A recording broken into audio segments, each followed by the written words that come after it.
José Saad, contador y administrador público, y el ingeniero Mario Garófalo, ambos miembros de la Comisión de Tributos de la Cámara de Comercio, a quien agradezco su colaboración y participación en el desarrollo de este tema, además de su incansable lucha porque se respeten los derechos ciudadanos. Voy a dejar en la palabra a Ismael Rivero, uno de los directores de nuestra Cámara de Comercio, quien actuará como moderador para este encuentro. Bienvenidos todos, amigos. Gracias, Marisa. Buenos días a todos los participantes y buenos días también a nuestros dos ponentes, quienes ya están listos para iniciar nuestra actividad de hoy. Pues es evidente que si queremos tener un país moderno, tenemos que pagar impuestos, no hay duda de eso. Pero los impuestos, tanto nacionales, regionales, específicos y municipales, tienen que tener una cierta armonía, una cierta progresividad para que puedan tener un efecto positivo en toda la comunidad y en todos los que son contribuyentes. Las políticas de tributos tienen que además estar acompañadas de un mecanismo de control, de un mecanismo de aseguramiento, de que se invierten los dineros de la mejor manera posible. Del proceso de armonización de tributos municipales vamos a conversar hoy, vamos a tener una charla interactiva. Como saben, escogimos esta herramienta Zoom porque es la manera más sencilla en este momento de poder llegar a todos. Y vamos a tener básicamente dos presentaciones, al final de las cuales vamos a tener preguntas y respuestas. Pueden hacerlas directamente en el chat de la aplicación Zoom, y al final nuestro asesor, el doctor José Luis de Abreu, va a recopilar todas las informaciones que están, todas las preguntas que se están haciendo, y al final, dependiendo de la naturaleza de la pregunta, los ponentes van a contestarlas de acuerdo con su nivel de experticia en la materia. La primera ponencia la va a realizar nuestro amigo José Rafael Saad Méndez, quien es un destacado mariqueño y además una persona que se ha dedicado de manera muy especial al trabajo de estudio de los tributos y todos estos temas vinculados con los aspectos contables del funcionamiento de las empresas. Él va a comentar un poco sobre la naturaleza de este proceso de armonización de tributos y especialmente los efectos que esto puede tener, que es la naturaleza sobre la cual se ha empinado esta videoconferencia. José, gracias por estar con nosotros, agradecido por supuesto por tu tiempo permanente y tu dedicación a este asunto. Bienvenido al chat.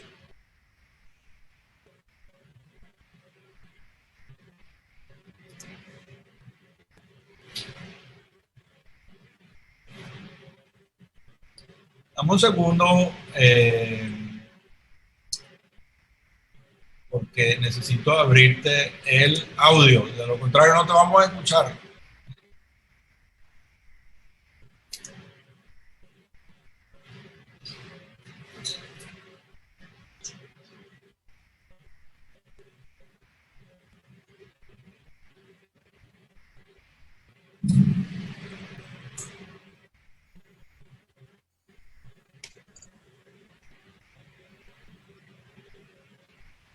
Muchas gracias, Ismael, por tu generosa presentación. Muy buenos días, señores directivos de la Cámara de Comercio del municipio Juan Germán Rocio del estado Guárico, señores comerciantes, damas y caballeros. Es un placer y un privilegio estar hoy aquí a través del hilo, comunicándonos a través del hilo teleinformático y conversar acerca de un tema. Muy buenos días, señores, de preocupación para todos los habitantes del municipio y en especial para quienes ejercen la actividad comercial. Agradezco la gentileza que ha tenido la Cámara en invitarme a esta actividad que pondero como una iniciativa extremadamente importante y necesaria en estos momentos para informar debidamente a los contribuyentes sobre una temática de su gran preocupación. Sin más preámbulo, veamos un video que hemos preparado en la Cámara de Comercio para colocar al auditorio en un contexto real antes de abordar los puntos que considero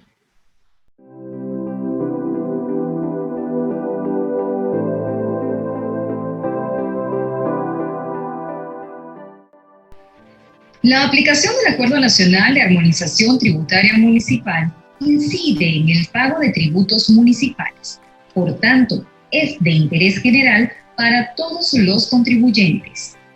Pero antes de analizar en detalle el contenido del mismo y sus implicaciones, es importante conocer la cronología legal que antecedió la aprobación del acuerdo.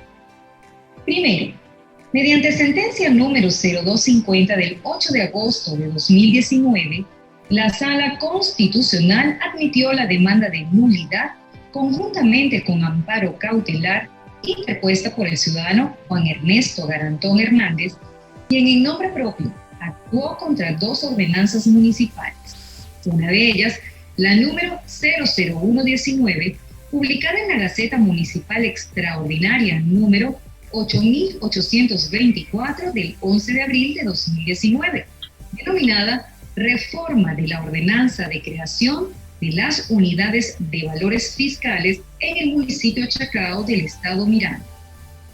Segundo, la sentencia 0250 acordó el amparo cautelar solicitado y, en consecuencia, suspendió los efectos jurídicos de las ordenanzas impugnadas. La número 00119 establecía la creación de unidades de valor fiscal tributaria y sancionatoria anclada en un mercado cambiario distinto al regulado por el Banco Central de Venezuela. Tercero, de esto se deriva la sentencia 0078 de fecha 7 de julio de 2020, emitida por la Sala Constitucional del Tribunal Supremo de Justicia. La misma suspendió por un lapso de 90 días la aplicación de cualquier instrumento normativo que estableciese algún tipo de tasa o contribución de naturaleza tributaria, dictado por los consejos municipales y consejos legislativos estatales.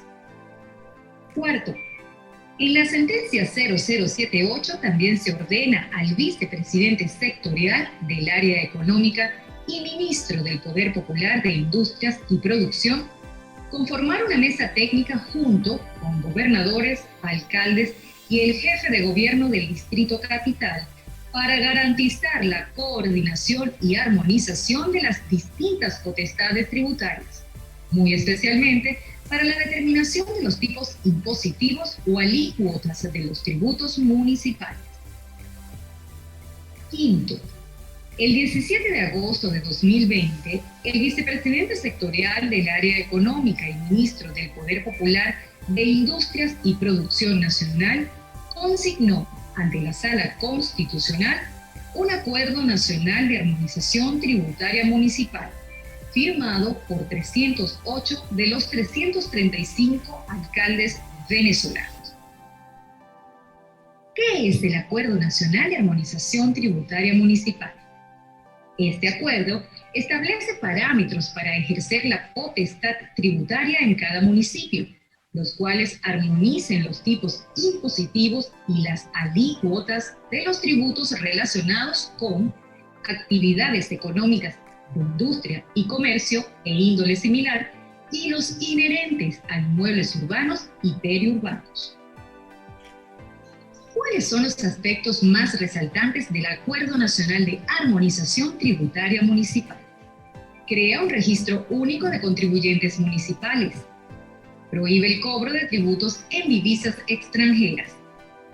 Aprueba el uso del criptoactivo Petro como unidad de cuenta.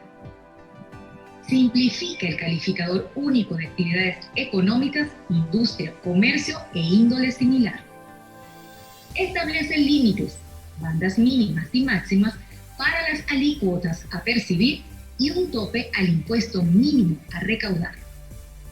incluye una tabla de valores de la construcción y de la tierra. La aplicación del acuerdo requiere que los consejos municipales creen, deroguen o reformen sus ordenanzas. Ya sabemos lo que es y de dónde nace el Acuerdo Nacional de Armonización Tributaria. Conozcamos ahora los efectos de su implementación.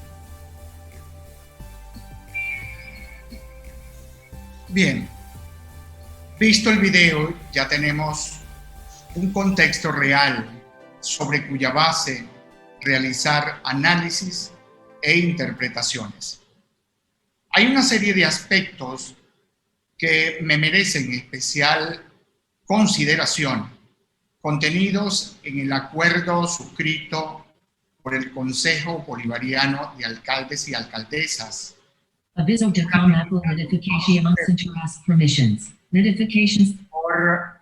el TSJ. Voy a ser lo más preciso posible para luego tener la oportunidad de conversar con ustedes a través de sus inquietudes.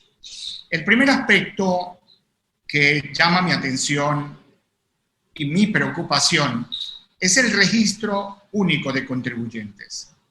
Este registro único de contribuyentes no es un mecanismo o un procedimiento de control administrativo para lograr una mayor eficiencia en la gestión tributaria municipal.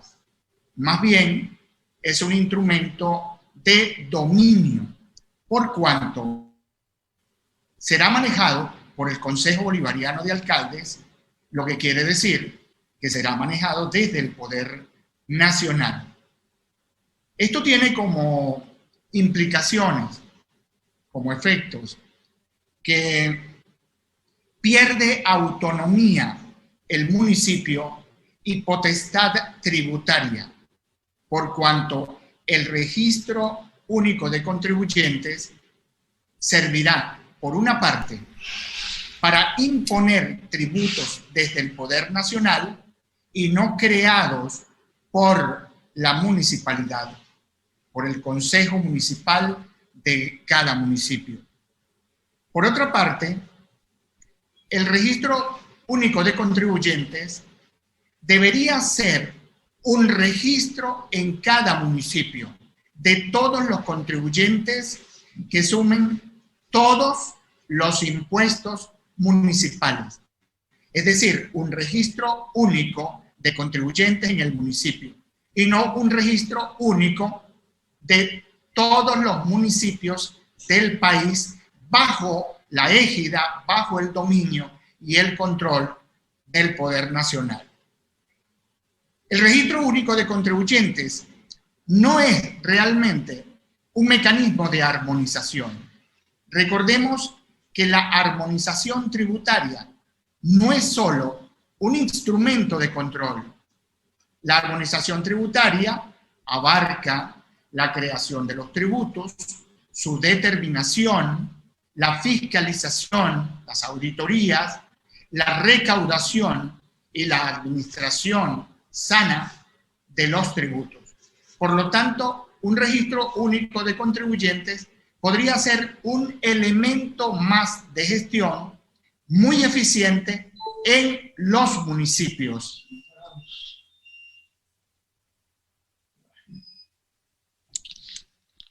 ¿Me están escuchando?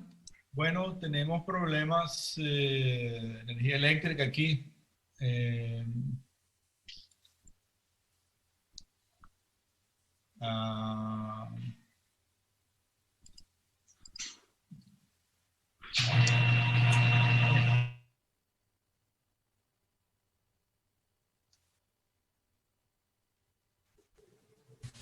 Te escuchamos.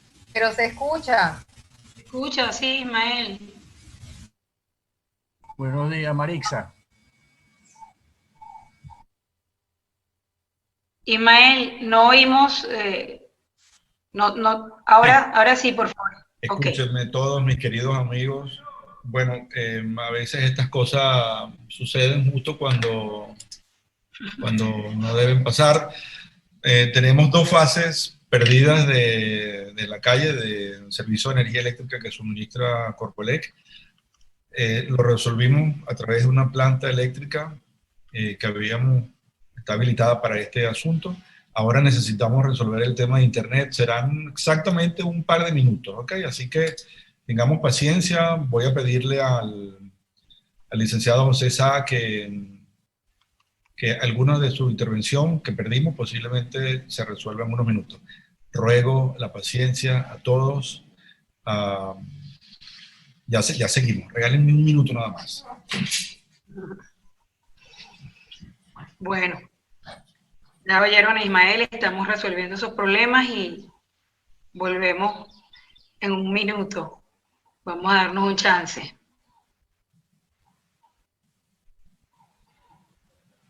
Gracias a Emilio Donaire también por participar con nosotros el día de hoy.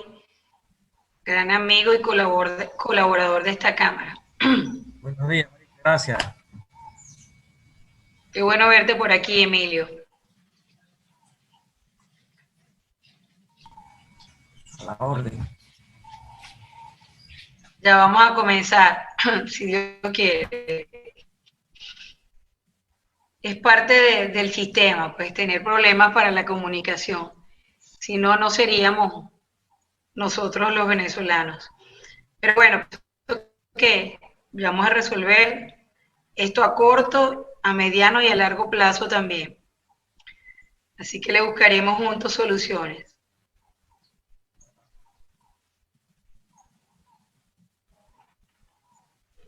Se han conectado ya más participantes, tenemos otros también en espera, bueno, los cuales rogamos también un poquito de paciencia, mientras terminamos de resolver los problemas técnicos. Hola Marixa, Jesús Hurtado, ¿cómo estás? Hola Jesús, ¿cómo estás? Mira, gracias por tu participación. Gracias a ti por invitarme. Esto no es responsabilidad de los venezolanos, ¿no? Esto es responsabilidad del régimen que destruyó todo lo que teníamos antes, ¿no? Y inclusive lo que es la comunicación, las telecomunicaciones. Así como no tenemos gasolina, tampoco tenemos una buena... José, ¿puedes reactivar tu audio, por favor? Creo que ya estamos vía solución del problema. José.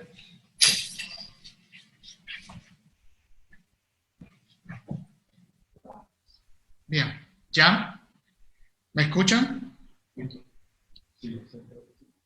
Bien, para cerrar ese punto, el efecto que observo en un registro único de contribuyentes es el dominio que puede tener el poder nacional sobre una entidad menor, que son los municipios, y menoscabar la autonomía municipal y obviamente la potestad tributaria.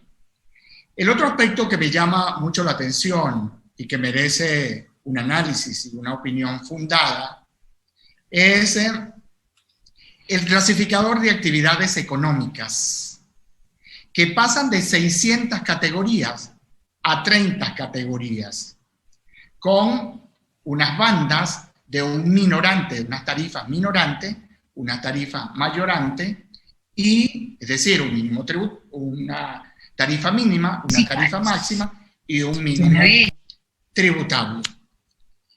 En estas nuevas categorías se van a agrupar empresas grandes y empresas pequeñas. A mi modo de ver, esto viola el principio de la justicia tributaria porque se aplicarán tarifas por igual a empresas pequeñas y a empresas grandes, teniendo como efecto que algunas no podrán soportar los impuestos, que resultarán para ellas confiscatorios y tendrán que cesar sus pagos o simplemente cerrar sus puertas.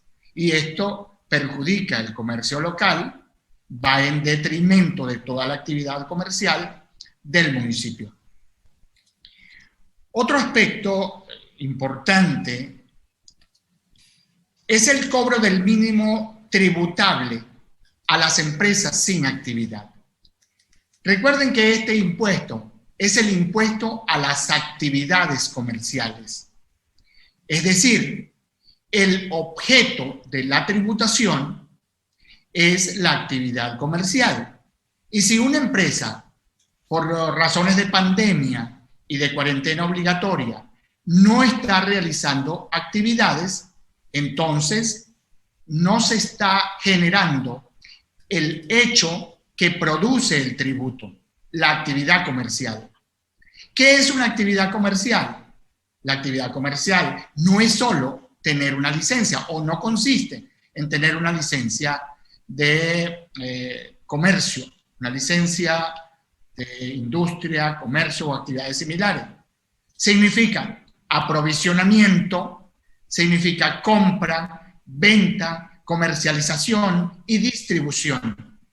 Por lo tanto, una empresa que no realice estas actividades no produce el hecho generador del tributo, que se traduce en una base imponible. Esa base imponible son unos ingresos brutos, que obviamente no se obtienen porque no se está realizando la actividad comercial.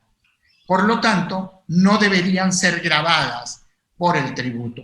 Y si son gravadas por el tributo, están condenadas a desaparecer, a su cierre, que es uno de los efectos más importantes. Otro aspecto que me llama la atención es el de la claridad cuando hayan sido reformadas y promulgadas las ordenanzas.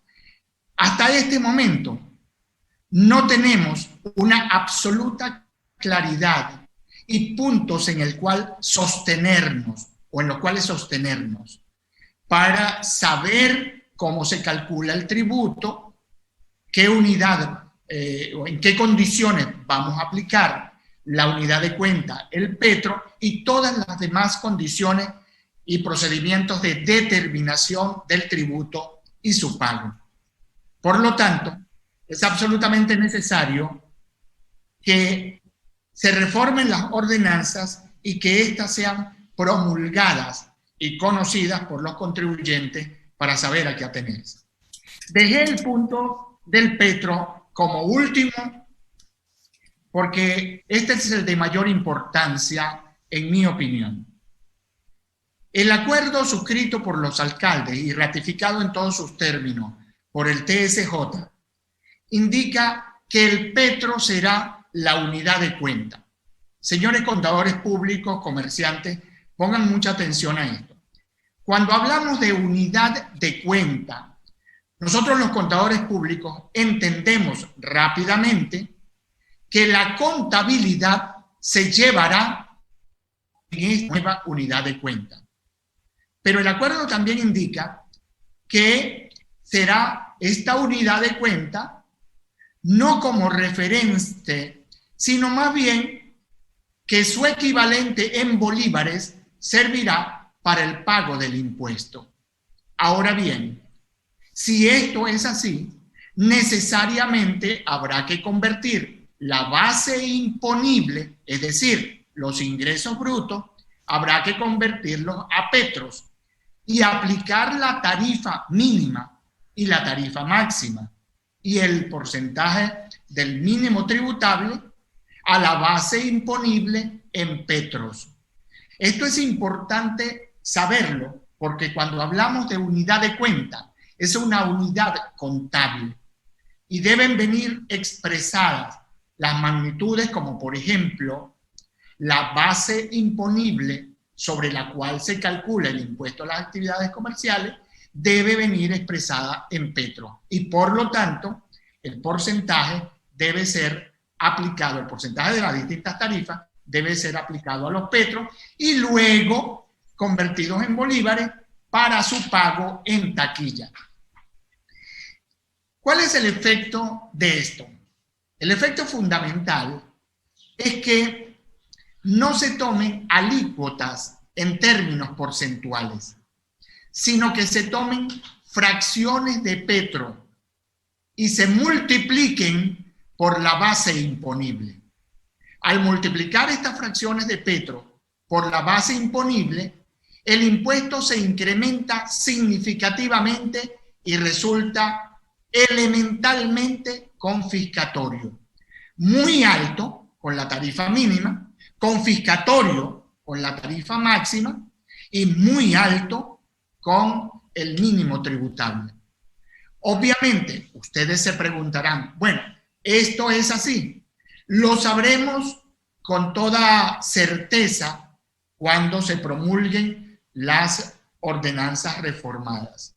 Yo he hecho todos los cálculos a través de todas las formas, es decir, aplicando tarifas porcentuales y aplicando también fracciones absolutas de Petro, y cuando aplico tarifas porcentuales, el impuesto a pagar y el mínimo tributable es el mismo que si se calculara en bolívares.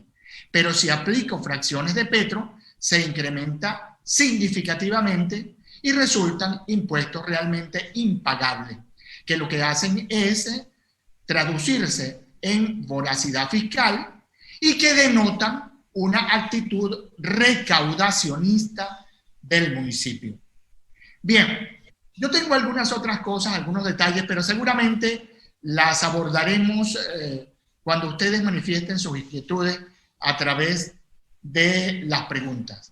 Yo voy a dejar con ustedes al ingeniero Mario Garófalo, quien va a realizar una exposición y una conversación luego con ustedes acerca del impuesto a la propiedad inmobiliaria. No se les olvide que este acuerdo de armonización tributaria ratificado por el TSJ considera fundamentalmente dos tributos: el impuesto a las actividades comerciales y el impuesto a la propiedad inmobiliaria, inmuebles urbanos y periurbanos, y deja por fuera a todos los demás tributos, deja por fuera los procedimientos de recaudación, de determinación del tributo, de fiscalización y obviamente de pago. Por lo tanto, esto, a mi juicio, no es un proceso de armonización tributaria municipal. Mario, por favor.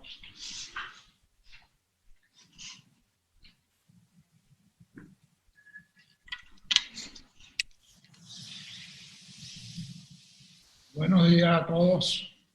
Me adhiero al saludo del profesor Saab, bastante completo. Imagínense que yo se lo di a todos ustedes.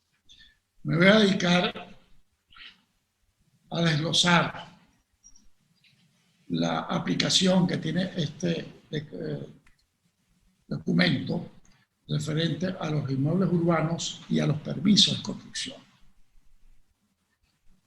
Analizando técnicamente no solamente la descripción de ciertas nomenclaturas totalmente ajena a la ingeniería y al conocimiento real de lo que es el valor del terreno y el valor de la construcción para determinar el impuesto a la propiedad inmobiliaria. En este documento se clasifica los terrenos de acuerdo a lo que tiene en la zona de uso comercial o residencial A, B y C, que son residenciales y comerciales con las mismas características de uso y con valores distintos de petros por metro cuadrado. Como ustedes pueden notar, y los que hemos trabajado en la parte de ingeniería y proyecto, el valor del terreno va en función de las variables urbanas que indica el PDU y no por sea uso comercial o residencial, sino lo que yo puedo hacer en esa parcela. El área de terreno me va a indicar cuáles son las dimensiones mínimas de esa parcela, lo dice el PDU, cuáles son los retiros que debo tener en esa zona, cuál es el porcentaje de construcción, cuál es el porcentaje de ubicación. Eso es lo más importante para determinar el valor del terreno en cualquier sitio del país. Otra cosa importante y que llama la atención es que se uniformiza el valor de la tierra en todo el país. Totalmente absurdo e ilógico. No puede costar igual un metro de terreno en Santa Rita de Manapiare que en Caracas o en Valencia. Totalmente ilógico y absurdo. Luego, es necesario considerar, para efecto de estos cálculos, el valor de la construcción. El valor de la construcción se basa netamente en qué tipo de construcción es y cómo está hecha, de qué son materiales, cuál es el origen de su costo de realización. Y además se debe tomar en consideración su estado de conservación y su tiempo. ¿Por qué? Porque toda construcción tiene un periodo de vida útil. Entonces, para efectos de avalúo es importante todas estas cosas. Sin embargo, ellos no hacen eso. Ellos catalogan las construcciones de acuerdo a dónde están y no solamente dónde están, sino que ese sitio donde están después lo hacen otra clasificación de la A a la F. Voy a describir algunos de esos puntos que me parecen importantes. Por ejemplo, en el terreno tipo A, que dice uso residencial y comercial con todos los servicios de urbanismo, es igual esa definición al B, que dice lo mismo, y al C, que dice lo mismo. Sí, prácticamente puedo hacer lo mismo porque hay una variación de precio por metro cuadrado. Es inexplicable. Si vamos entonces a la descripción del valor de la construcción, vemos que también hay primero una descripción de la ubicación para después definir lo que son los tipos. Y definir los tipos desde A hasta la F. Y para que ustedes se den cuenta de lo que sucede en estas cosas, de falta de conocimiento en cuanto a lo que es un metro cuadrado de construcción, ellos clasifican viviendas multifamiliares, sistema aporticado, sin y con ascensor. El A tiene un valor de 1.4 petros por metro cuadrado. El otro sistema multifamiliar, sistema aporticado con sótano y con ascensor, el A 9 petros. Y el sótano, el vivienda multifamiliar sin sótano y sin ascensor, 5 petros. Entonces, vea la diferencia que hay entre uno y otro, simplemente porque uno tenga ascensor o no lo tenga, o porque tenga sótano o no lo tenga. Una variación aberrante desde 9 petros por metro cuadrado hasta 1.35 por metro cuadrado. Bárbaro y absurdo. Y hay otra cosa que debemos definir. Las viviendas multifamiliares no solo son de pórticos. Hay muchísimos tipos de construcción de viviendas multifamiliares, no solamente de pórticos estructurales. En ese mismo punto, ellos clasifican viviendas multifamiliares en Gran Misión Vivienda Venezuela. ¿Qué es eso, la Gran Misión Vivienda Venezuela? ¿Qué tipo de construcción son? ¿Cómo valoro yo el precio por metro cuadrado de esa construcción? Están teniendo como una tipología de construcción cuando eso no es una tipología. Es simplemente un plan que tiene el gobierno de construcción de vivienda. En ella, por ejemplo, hace el tipo INAVI 5 metro cuadrado y el tipo Gran Vivienda Venezuela 0.25 por metro cuadrado. Unos precios que no se compaginan con nada con los anteriores. ¿Cuál es el origen? ¿Por qué esa variación tan importante? Si vamos un poco más abajo en esa misma tabla, vemos, por ejemplo, que las viviendas unifamiliares, la casa quinta, tienen el A 3.4 petros por metro cuadrado. Y la casa colonial, supuestamente menor, tiene 5.4 por metro cuadrado. Pero es importante ver otra cosa. Ellos dicen casa. sin decir nada en cuanto a lo que existe y cómo está hecho esa casa. Esa casa es de bahareque, será de bloque, será de estructura metálica, será de estructura de concreto armado, de zinc, en fin, qué tipo de cerámica, qué tipo de porcelana tiene que me dé un valor de ese inmueble.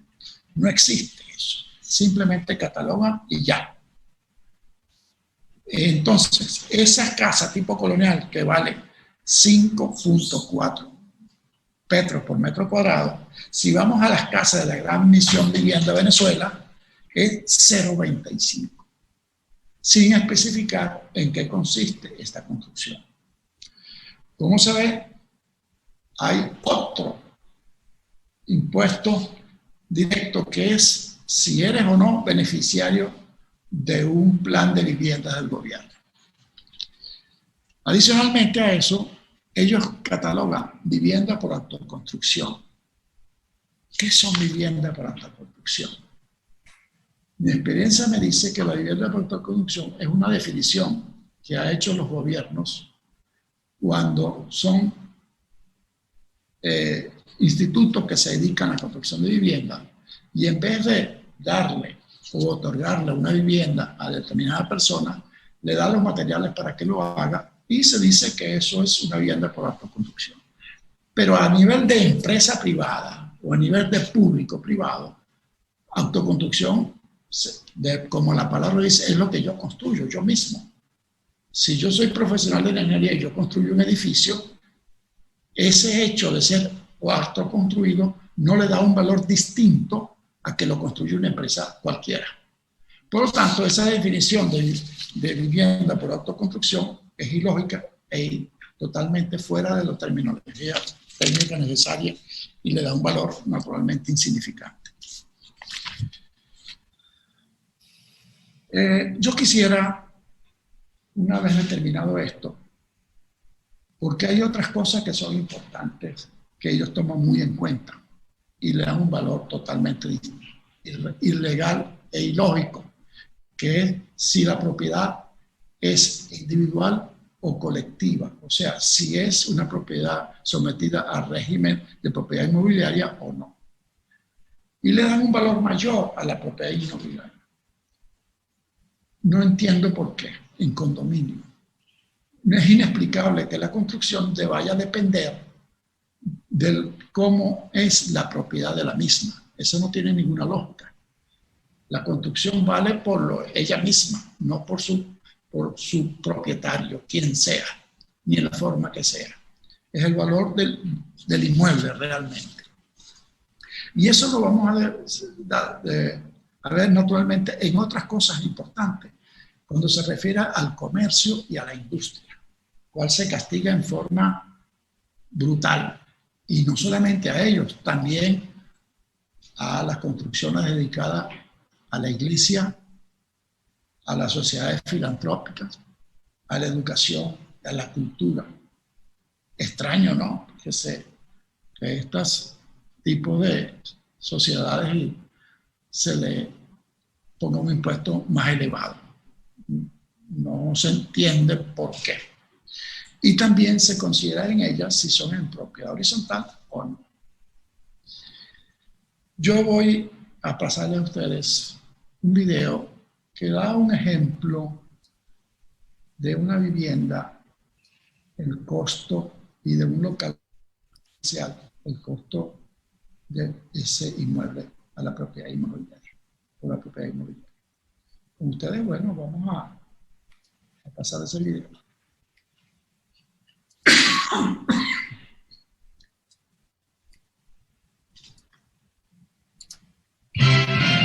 Cálculo del impuesto sobre inmuebles urbanos para vivienda. Tomemos como ejemplo una vivienda tipo C que cuenta con todos los servicios, ubicada en zona urbana y referida a organizaciones con infraestructura de buena calidad, cuya construcción es igual o menor a 30 años. Esta vivienda tiene 600 metros cuadrados de terreno y un área de construcción de 120 metros cuadrados. Utilizando el valor del petro del día 8 de agosto, que era de 20.506.500 592 bolívares con 30 céntimos, y luego de aplicar los cálculos correspondientes con las alícuotas vigentes, el contribuyente debe cancelar un impuesto sobre inmueble urbano de 32.113.323 bolívares con 54 céntimos. Ahora bien, si consideramos el valor del petro, que aumenta diariamente un 16.93%, esa misma vivienda arrojará para el contribuyente el 31 de diciembre de 2020 un impuesto sobre inmuebles urbanos de 782.672.323 bolívares con 26 céntimos. Vale destacar que el mismo cálculo, de acuerdo a la ordenanza vigente de impuestos sobre inmuebles urbanos, considerando la unidad tributaria actual, que es de 1.500 bolívares, arroja un costo para el contribuyente de 10.951 bolívares con 29 céntimos. La diferencia es enorme.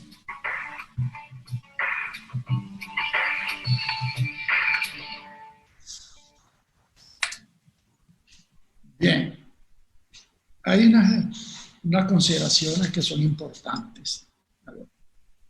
En la parte de galpones industriales. Este modelo de supuesto régimen de aplicación municipal de impuestos, que es absurdo, indica que si en ese galpón funciona una industria con maquinarias altamente sofisticadas, paga mucho más. Si tiene efecto como un taller, paga un poco menos. Si está vacío, paga menos. O sea, no se toma en cuenta el valor de la construcción, sino el uso, que eso ya está perchado por los impuestos a la actividad económica. O sea, hay una doble tributación innecesaria e ilegal.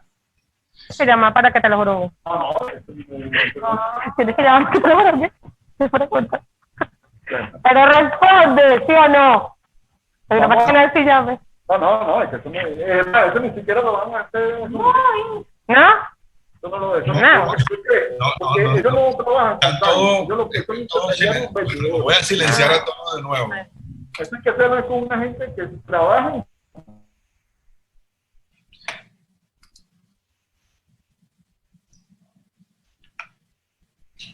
Mario, tienes que silenciar.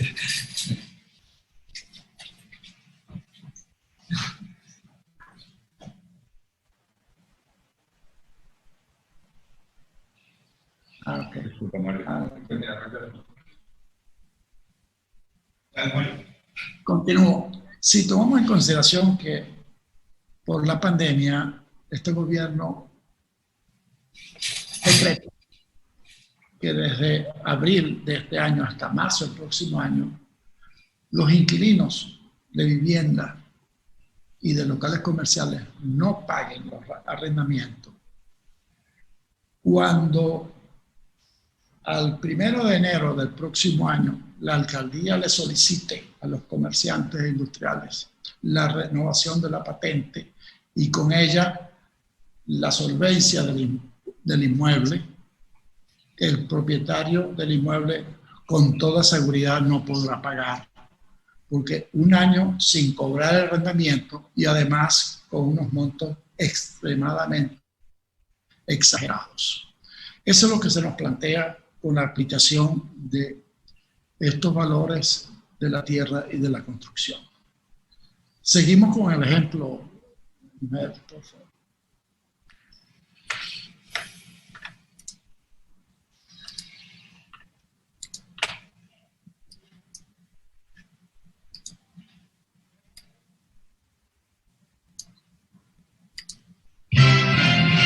Vamos a calcular el costo del impuesto sobre inmuebles urbanos de un local comercial ubicado en la avenida Miranda de San Juan de los Montes, con 200 metros cuadrados de área de construcción y 600 metros cuadrados de terreno. Utilizando el valor del petro del día 8 de agosto, que era de 20.506.592 bolívares con 30 céntimos, y luego de aplicar los cálculos correspondientes con las alícuotas vigentes, el contribuyente debe cancelar un impuesto sobre inmueble urbano de 14.321.804 bolívares con 6 céntimos. Considerando el aumento diario del valor de petro en un 16.93%, el mismo local arrojará para el contribuyente el 31 de diciembre de 2020 un impuesto sobre inmuebles urbanos de 349.053.863 bolívares con 71 céntimos. De acuerdo a la ordenanza vigente de impuestos sobre inmuebles urbanos, considerando la unidad tributaria actual, que es de 1.500 bolívares, el monto a pagar por el contribuyente es de 18.949 bolívares con 29 céntimos.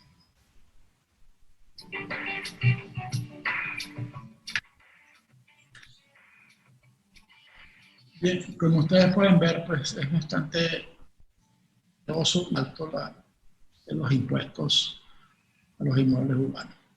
En cuanto a los impuestos a la construcción, me llama la atención la creación del impuesto y multa a aquellas edificaciones no permisadas. Se crea un impuesto a la ocupación, constancia de ocupación. Imagínense ustedes cuántos inmuebles sin permiso puede haber que están funcionando hace muchos años y que a discreción del funcionario de turno la aplicación de una multa y la exigencia de un permiso de ocupación. En cuanto a la aprobación de proyectos para construcción, es importante desglosar cómo se hace para obtener un permiso para construcción. Yo voy a mostrarle un video donde claramente se denota toda la permisología necesaria y lo que cada permiso contribuye al valor total del impuesto para construir. Veamos el ejemplo, el video de la aplicación de este impuesto a los proyectos de construcción.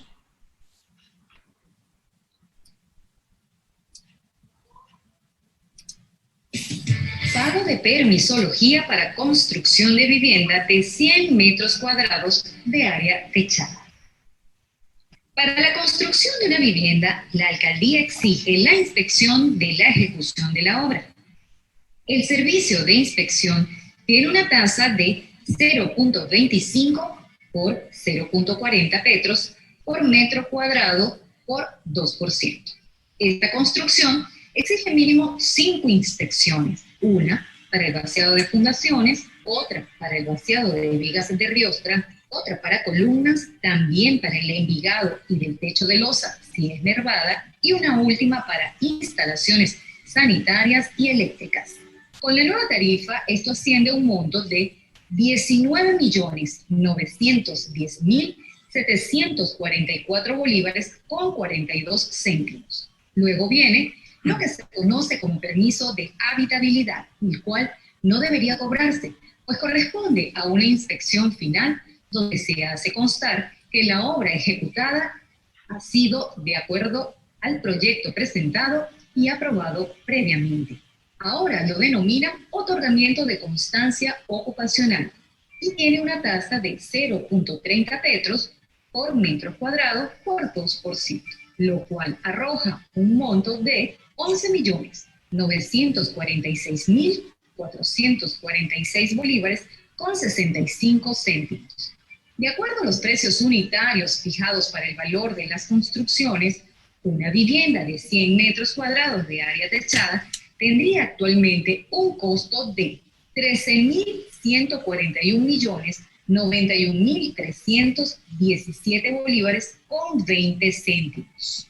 El permiso de construcción de una vivienda es el 5% de su valor total. Considerando como cierto el monto anterior, entonces una persona que va a construir una vivienda de 100 metros cuadrados deberá pagar solo en permisos 641.125.970 bolívares con 32 céntimos. Algo sencillamente impagable. Bueno, hay otras consideraciones en esta permisología a la construcción, y es lo referente a comercio, industria, sociedades filantrópicas, culturales y religiosas, donde el impuesto se aumenta casi al doble o al triple, totalmente fuera de control, y se da cuenta uno claramente que la idea es percibir más impuestos, la economía hacia abajo, imposible hacer locales comerciales, imposible hacer locales industriales. Las iglesias se quedarán en sus casas y seguramente en sus casas también le cobrarán impuestos por efecto de tener alguna actividad religiosa. Para concluir, quisiera tener algunas observaciones finales. Primero, que es un absurdo uniformizar los impuestos tanto a la construcción como a la tierra a nivel nacional. Eso no tiene ninguna lógica y es un absurdo, y dependerá de los concejales el adaptar realmente las ordenanzas a su municipio. La definición de tipo de construcción pues no tiene ningún análisis de ingeniería ni de arquitectura o profesión afín, es algo absurdo. Se castiga, como dije antes, a las sociedades filantrópicas, al comercio, a la industria, religiones educacionales, no solamente en el cobro por patentes, ventas brutas, sino en aquellas edificaciones en las cuales funcione alguna actividad comercial, industrial o religiosa. El impuesto a los inmuebles es mayor, es decir, a los casi únicos que generan impuestos en forma directa a la alcaldía se le castiga. A la educación, sociedades filantrópicas, partidos políticos, sociedades culturales y otras que son beneficiosas para todos, en forma extraña, cuando la ordenanza actual la exonera del pago de impuestos, en esta se le afincan y le cobran más. Hay muchas más observaciones que no solamente son técnicas. Las observaciones principales tienen, para mi punto de vista, una finalidad política de aplicación de la norma. Estoy en condición y a su disposición para las preguntas e inquietudes que ustedes tengan. Con mucho gusto las contestaré o trataré de satisfacerlas. Gracias por su atención. Gracias a ti, Mario. Agradecido por tus comentarios y tus ideas. Amigos, en este momento algunas inquietudes ya fueron presentadas por algunos participantes. Voy a pedirle al doctor José Luis de Abreu, que está responsable de recopilar las preguntas para que él las pueda presentar a cada ponente, y dependiendo de la naturaleza de la pregunta, alguno de nuestros dos ponentes la va a responder. Recuerden, queridos amigos, que las preguntas las tienen que enviar por el chat. ¿Okay? Vamos a pedirles que las escriban. Nosotros estamos atentos a lo que efectivamente ustedes puedan preguntar. Voy a pedirle a José para que pueda intervenir y hacer las preguntas correspondientes. José. Buenos días, Ismael. Buenos días a todos los presentes de parte de la Cámara de Comercio del municipio de Juan Germán Rosso. Sumamente agradecido por su presencia y participación. Ustedes son la razón de ser de estos foros informativos y hacia ustedes todo nuestro trabajo y todo nuestro esfuerzo. Hasta los momentos se han planteado un par de interrogantes que a continuación les menciono. Saludos y gracias de parte de Cipriana Ramos para tratar un tema, gracias por tratar un tema tan importante. Esta pregunta, o más bien inquietud, va dirigida, entiendo, al profesor José Saab. En Vargas, el petro es la unidad de cuenta para el mínimo tributable, pero toman como referencia bolívares 800.000. Te repito, José, en Vargas, el petro es la unidad de cuenta para el mínimo tributable, pero toman como referencia bolívares 800.000. ¿Qué nos dices al respecto, por favor? Bien. La matemática financiera aplicada al tributo es sorprendente y además derrota la ignorancia. Vean ustedes, a medida que aumenta el valor del petro por discrecionalidad del Ejecutivo Nacional, y tiene que debe convertirse la base imponible en petros, hay que dividir el monto en bolívares, es decir, los ingresos brutos mensuales, si el periodo es mensual, esos ingresos brutos mensuales hay que dividirlos entre el valor del petro, que entiendo, de acuerdo con la pregunta, es 800.000. A medida que este va aumentando, el número de petros va disminuyendo y al aplicar la tarifa porcentual, obviamente el impuesto es moderado. Incluso es igual a que si se calculara sobre la base imponible en bolívares. Si por ejemplo, el petro tiene un valor de 20 millones al final del mes de agosto, pero al final del mes de septiembre el valor del petro es de 45 o 50 millones de bolívares. Al dividir la base imponible, que son los ingresos brutos, entre el valor de ese petro, entonces vamos a tener un número de petro menor que los que se obtuvieron en el mes de agosto. Eso quiere decir que el impuesto se va a mantener moderadamente igual que si se calculara en bolívares. A mí me sorprende que, de acuerdo con la pregunta, el valor del petro sea 800.000 bolívares. ¿No habrá allí un error? Le pregunto yo a quien hizo la pregunta. ¿No habrá un error? 800.000 bolívares no es significativo. No es significativo.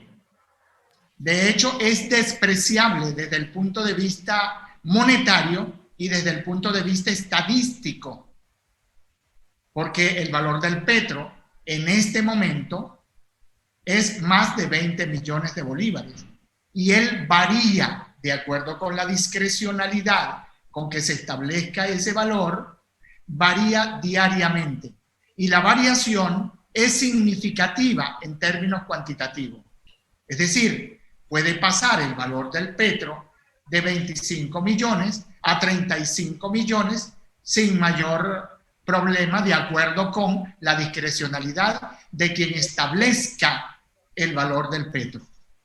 Entonces, esa es una primera opinión. Pero yo reitero, un poco para completar la respuesta a esa inquietud, que la aplicación de las tarifas en términos porcentuales no produce mayor efecto en el monto del impuesto como si se aplicaran las tarifas en petro, pero en términos de fracciones absolutas. Si este es el caso, estamos frente a resultados impositivos confiscatorios, porque tanto el impuesto mínimo, calculado con la tarifa mínima, como el impuesto máximo, calculado con la tarifa máxima, como el impuesto calculado con el mínimo tributable en petros, resultan confiscatorios si el multiplicador es una fracción absoluta y no porcentual. En esto hay que ser muy cuidadoso. Yo creo que esto básicamente es lo que tiene, disculpen la expresión, lo que tiene un galimatías, lo que tiene una confusión, tanto en los concejales como en quienes están haciendo estos cálculos y han guardado silencio durante este tiempo, porque esos valores y esos procedimientos, entiendo, vinieron empaquetados en piramidación, en cascada, desde el Poder Nacional, para hacer impuestos a los municipios. Pero cuando se encuentran con que los cálculos realmente no indexan el impuesto, sino calculándolo en términos absolutos, entonces se encuentran con un gravísimo problema de confiscación tributaria. Perfecto, José, tu intervención nos acota acá la asistente Cipriana Ramos, que efectivamente no hay error. Ellos iniciaron con 150.000 bolívares hace un año y lo han ido incrementando discrecionalmente. Ahora, José Luis, valdría la pena saber cómo están haciendo el cálculo del impuesto, porque allí hay varios problemitas que se desprenden de la ordenanza. En primer lugar, hay que ver si lo están aplicando en porcentaje o en términos absolutos. Y también hay que ver, hay que observar muy bien si están considerando el mínimo tributable que dice en petros, pero el 0.2, el 0. Tanto por ciento, o 0. Tanto, no tiene el símbolo de porcentajes, está en términos absolutos. Entonces eso crea confusión al contribuyente o a quien vaya a hacer los cálculos. Allí no hay cosas bien claras en el clasificador de actividades económicas. Y ese es uno de los aspectos que debe clarificarse en la reforma de las ordenanzas. Perfecto, José. Vale la aclaratoria entonces para nuestra participante Cipriana Ramos. Igualmente nos consulta Cipriana, ¿qué opinión le merece el decreto 4.278, mediante el cual se establecen mecanismos excepcionales para la optimización y seguimiento de los ingresos que perciban los servicios desconcentrados, servicios autónomos y entes descentralizados funcionalmente de la República o sin fines empresariales? Bien. Se supone que estos ingresos deberían, en condiciones normales, someterse al pago de impuestos, tal como lo hacen las demás organizaciones. Pero si hay un tratamiento excepcional, entonces esto no es criterio privativo de los.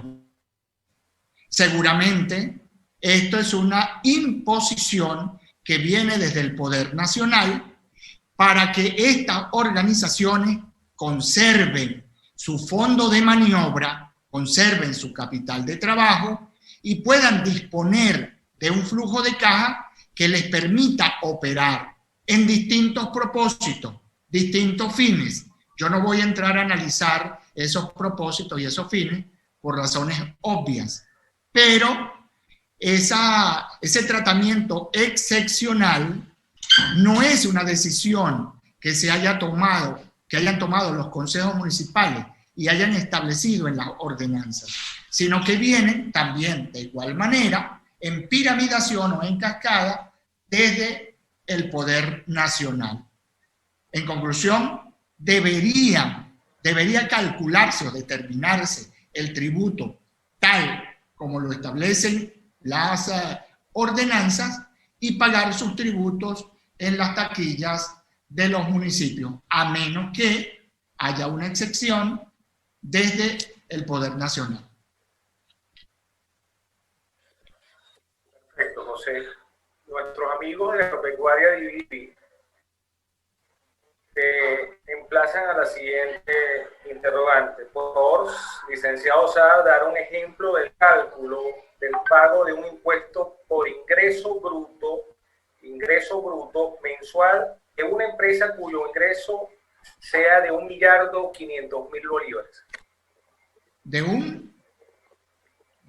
Un ejemplo de cálculo del pago de impuesto por ingreso bruto en una empresa cuyo ingreso haya sido de 1.500.000 bolívares. Si me permites hacer el cálculo de inmediato. Ahí está. 1 millardo. Si quieres, incluso, José, lo podemos dejar al final de la ronda de preguntas por el tema tiempo. Oh, ok, sí, porque hay que hacer el cálculo, convertir este 1.500.000 bolívares, convertirlo en petros, dividiendo ese monto entre el valor del petro para conocer el número de petros.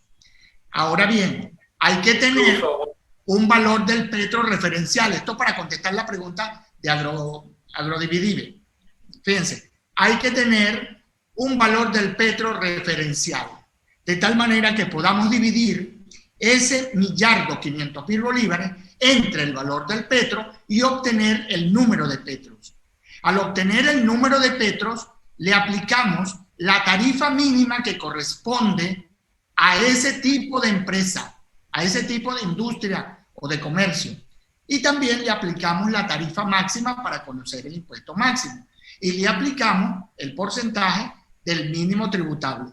Pero a los petros. Es decir, si pueden ir haciendo los cálculos de acuerdo con lo que he dicho, para que se tengan el...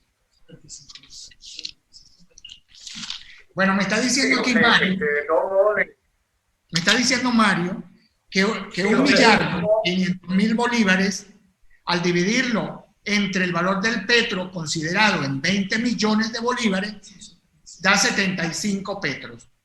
Si la tarifa mínima es, por ejemplo, 0.25, habría que multiplicar 0.25% por 75 petros. Y eso nos daría el número de petros a pagar mínimamente. Pero si no lo quiero en petros, entonces multiplico esos petros por el valor del petro, que es 20 millones de bolívares, y tengo el pago en bolívares. Es un poco para que hagan el ejercicio. Perfecto, José. De todos modos, le recordamos a nuestros amigos de Agropecuaria Dividir que pueden comunicarse con nuestra Comisión de Tributos en la Cámara de Comercio y allí se le pudiese aclarar con mayor... ¿Cómo no? Con muchísimo gusto. No tengo ningún inconveniente. Incluso, puedo compartir mi número telefónico en el chat para que me consulten. Yo hago el cálculo y con muchísimo gusto se los doy y se los interpreto. Perfecto, José. Continuamos acá entonces con las interrogantes. ¿Qué información se maneja sobre el avance de la ordenanza del municipio, tomando en cuenta el lapso perentorio que fincó la sentencia para la armonización?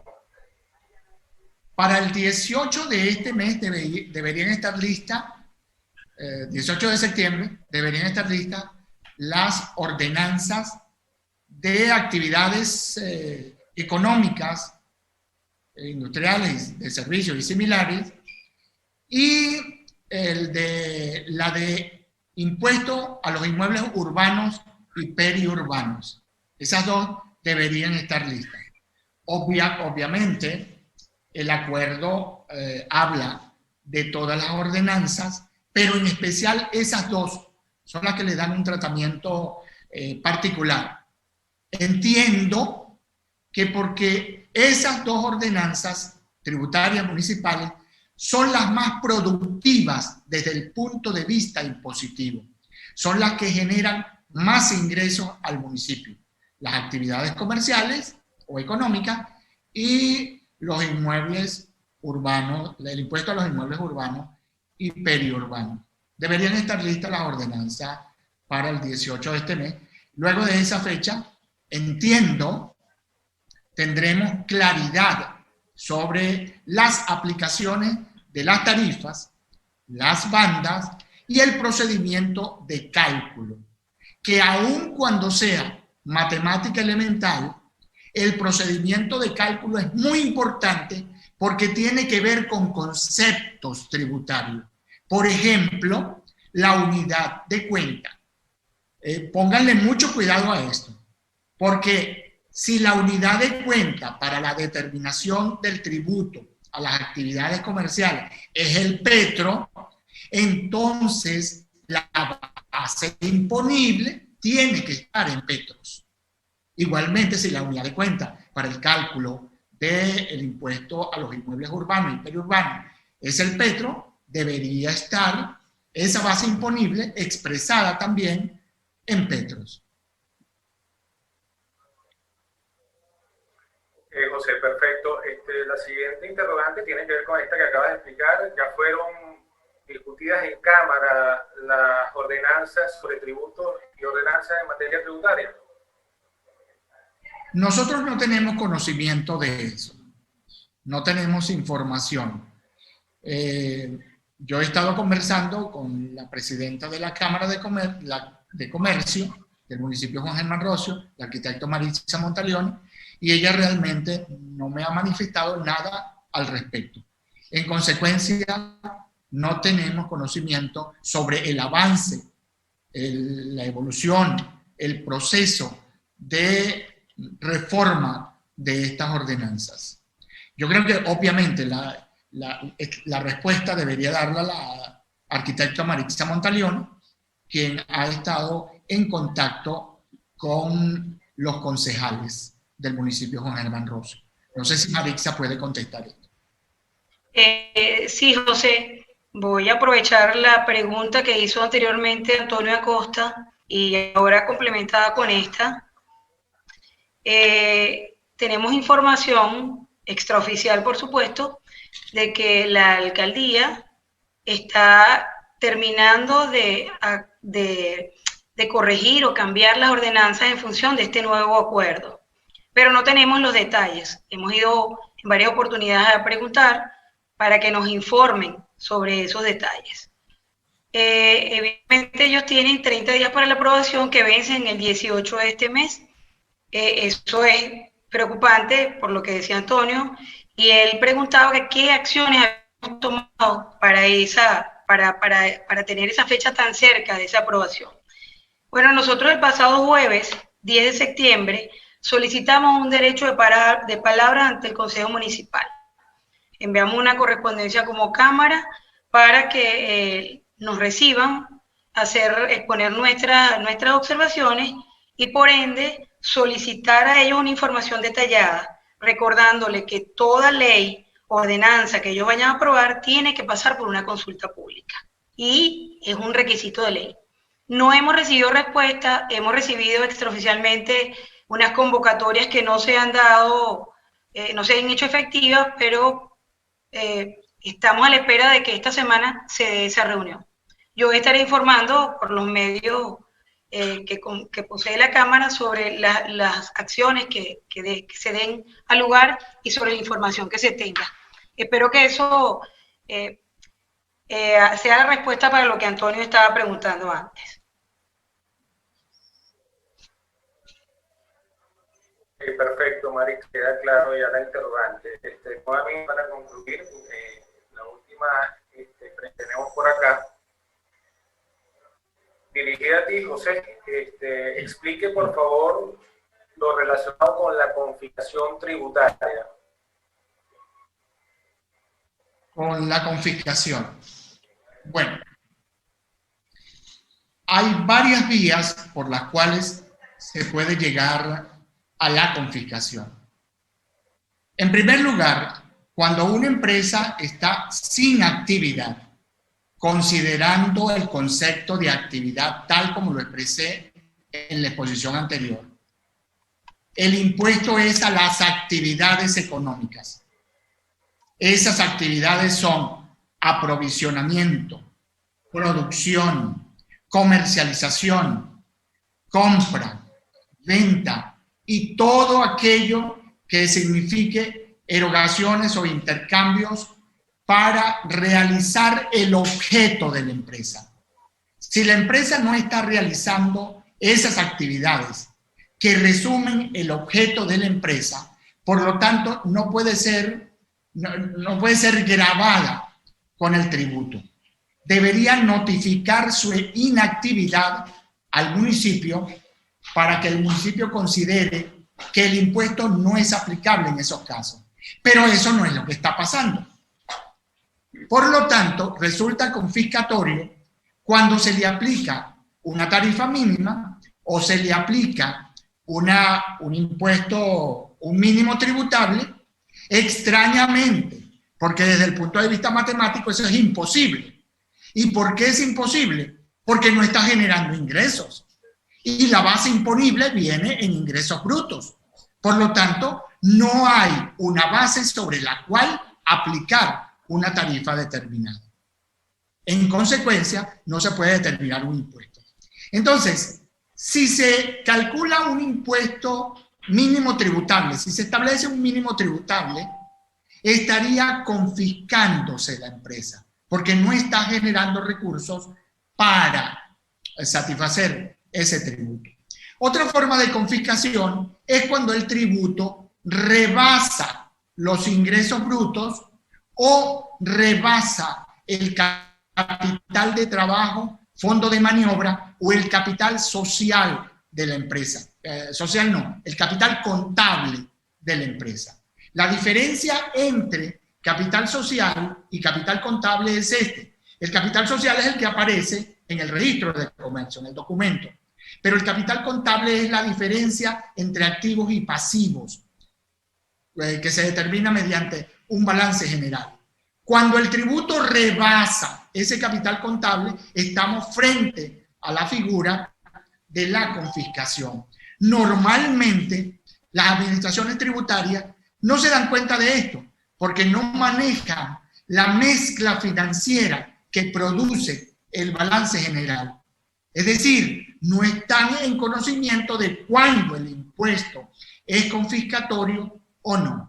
Y esto es bien importante. Quizá otra vía para la confiscación es cuando sencillamente se establecen sanciones pecuniarias que a la par del impuesto a las actividades comerciales van a sumar una carga al contribuyente que es impagable y que por lo tanto debe enajenar algunos activos, debe vender algunos activos para poder cumplir con la obligación tributaria.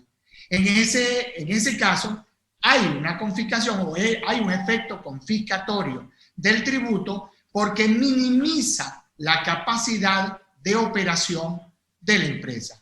Esos son los casos típicos, no periféricos, de la confiscación. Ok, perfecto, José, queda bien claro la respuesta ante la interrogante. Por acá últimamente nos pregunta Solángel, ¿esta conferencia será grabada? ¿El internet intermitente? Sí, efectivamente, Solángel. Una de las bondades de Zoom como plataforma es que nos permite grabar esta conferencia y el link de la misma será publicado por nuestras redes sociales próximamente. José Luis. Hasta el momento no tenemos más interrogantes.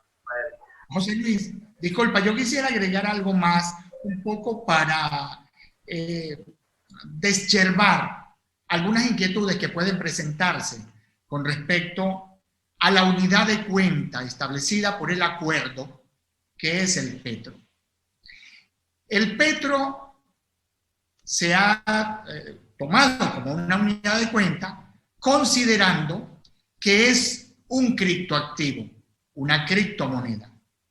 Desde el punto de vista teórico y práctico, realmente no es una criptomoneda, porque su valor no es un vector resultante del intercambio entre los transantes, de quienes se transan en un mercado monetario, o en un mercado bursátil, o en un mercado de bienes, cuyo elemento de cambio sea el petro.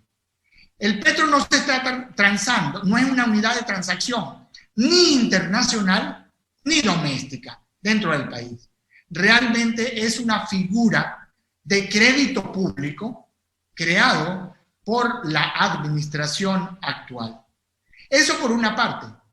Pero por otra parte, una criptomoneda es regulada mediante una cadena de bloques, un blockchain, que mantiene el secreto, mantiene el dinamismo, regula y controla las transacciones entre los transantes. Aquí la cadena de bloque posiblemente exista solamente para controlar los diferentes montos que discrecionalmente establece la administración nacional. Pero la cadena de bloque realmente no sirve, no está presente, no opera para dinamizar o para manejar y controlar las transacciones de un mercado muy veloz y muy dinámico como otras criptomonedas. Y lo otro es que esta criptomoneda, llamada Petro, recibe su valor, es un valor discrecional. El valor de la criptomoneda nunca es discrecional. Nunca es discrecional. Por lo tanto, su equivalencia en bolívares siempre dependerá de lo que indique quién construye el valor de esa criptomoneda. Y los municipios tendrán que ajustarse a esa discrecionalidad del poder nacional, quien establece el valor. ¿A través de qué organismo? A través del Banco Central de Venezuela. El Banco Central de Venezuela establece el valor del criptoactivo Petro, y ese es el que debe ser aplicado para el cálculo del impuesto a las actividades comerciales. Ahora, hay que saber si es un promedio aritmético móvil, si es un promedio aritmético simple, si es el valor del Petro al comienzo del periodo fiscal del mes, o el valor del Petro al final del periodo fiscal del mes. Todas esas cosas hay que saberlo. El contribuyente necesita certeza para poder aplicar esa tarifa y pagar un tributo determinado. Bueno, esto por supuesto es materia legal. Seguramente Antonio pudiera dar una explicación muchísimo más amplia y muchísimo más profunda acerca del principio de certeza tributaria que requieren los contribuyentes para tributar debidamente y en una sana convivencia en un municipio. Perfecto, José. Por demás ilustrativa toda tu explicación. Y sin más, damos entrada a nuestro moderador Ismael Rivero para que el cierre de la presente conferencia. José, a ti, bueno, a José Luis, gracias por la coordinación con las preguntas. A José Rafael, nuestro agradecimiento por la extraordinaria capacidad para pedagógicamente tratar de transmitir estos conceptos contables y tributarios. Hay un par de temas antes de concluir. El primero, la Cámara de Comercio está realizando un conjunto de actividades vinculadas a este proceso de armonización de tributos municipales, y yo quisiera pedirle a Marixa para que a todos los participantes les comente sobre esas iniciativas, porque es muy posible que en alguna de ellas se requiera la participación de ustedes, o en su mayoría, o de todos. Marixa, por favor. Gracias, Ismael. Bueno, voy a acotar para ser breve en las acciones, pero antes quiero dejar claro que esta actuación del Tribunal Supremo de Justicia, donde aprueba este acuerdo, desconoce la Constitución, viola el principio de legalidad, lesiona la autonomía municipal y lejos de tener un efecto armonizador en la estructura de impuestos municipales, supone un aumento de tributos, tasas y contribuciones que resulta confiscatorio en un momento de crisis histórica de la economía, paralizada además por la pandemia del coronavirus, la falta de combustible y los deficientes servicios públicos. Esta Cámara ha considerado importante tomar una serie de acciones para combatir esta voracidad fiscal y poder poner coto a estas medidas que nos afectan ampliamente en nuestras actividades y nuestros ingresos. Es por ello que la Cámara, como ya lo dije antes, solicitó un derecho de palabra al Consejo Municipal desde el jueves de la semana pasada para pedir información detallada sobre las ordenanzas, sus adecuaciones y que se realice la consulta pública que se debe cumplir. También hicimos un contacto con miembros de la comisión, con diputados de la Asamblea Nacional, conjuntamente con nuestra comisión de tributos, para solicitar de ellos intervención y un pronunciamiento como órgano legislativo nacional. Y la tercera y más importante es que debemos coordinar con todas las cámaras de comercio del Estado e inclusive las del país para estudiar la posibilidad de que en conjunto se impugne el acuerdo nacional y por separado cada cámara solicite la nulidad de las ordenanzas promulgadas por cada consejo municipal. O sea, esto es un plan de acción gradual, pero que debemos ir implementando para que se haga sentir nuestra voz y nuestra participación sobre esta sentencia. Es por eso que la Cámara ha asumido no solo la responsabilidad de informar y alertar, sino también que ha iniciado todo este conjunto de acciones para defender nuestros derechos, que nos corresponden, y no avalar actuaciones ilegales con tributos confiscatorios en estos tiempos de crisis. Para esto voy a solicitar que cada uno de los contribuyentes nos haga llegar sus opiniones, comentarios y hasta sus experiencias en cuanto a la aplicación o a lo que son lo que plantea el efecto de la implementación de este acuerdo y podamos entonces llevar adelante acciones legales de manera conjunta. Los invito a todos a participar. Esto es parte de informar y alertar a todos los comerciantes y es tarea de todos pelear por nuestros derechos.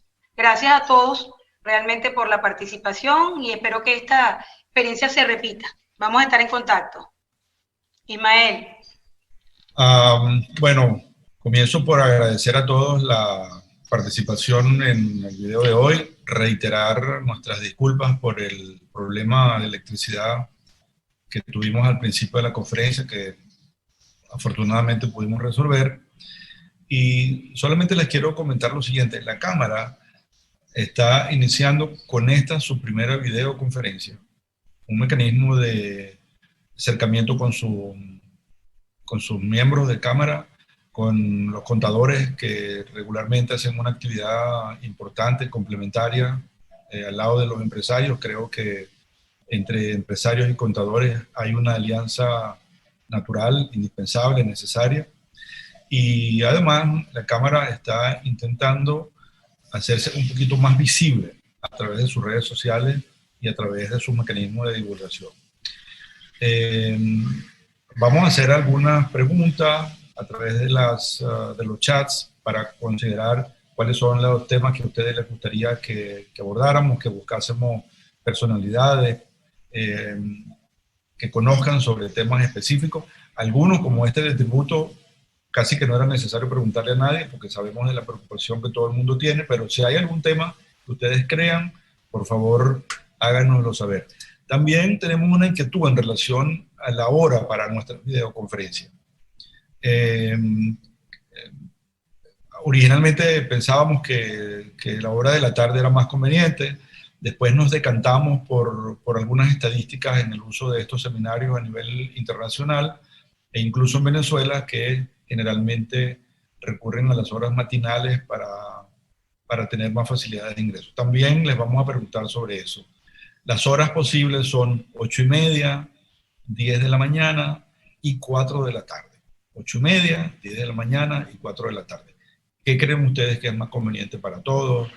Estas inquietudes las pueden ustedes expresar fácilmente por algunos de los chats que tenemos configurados por vía WhatsApp. De nuevo a todos nuestro agradecimiento. Gracias por estar con nosotros y compartir un rato de su tiempo en el día de hoy. Cámara de Comercio de Rocio. crecemos juntos.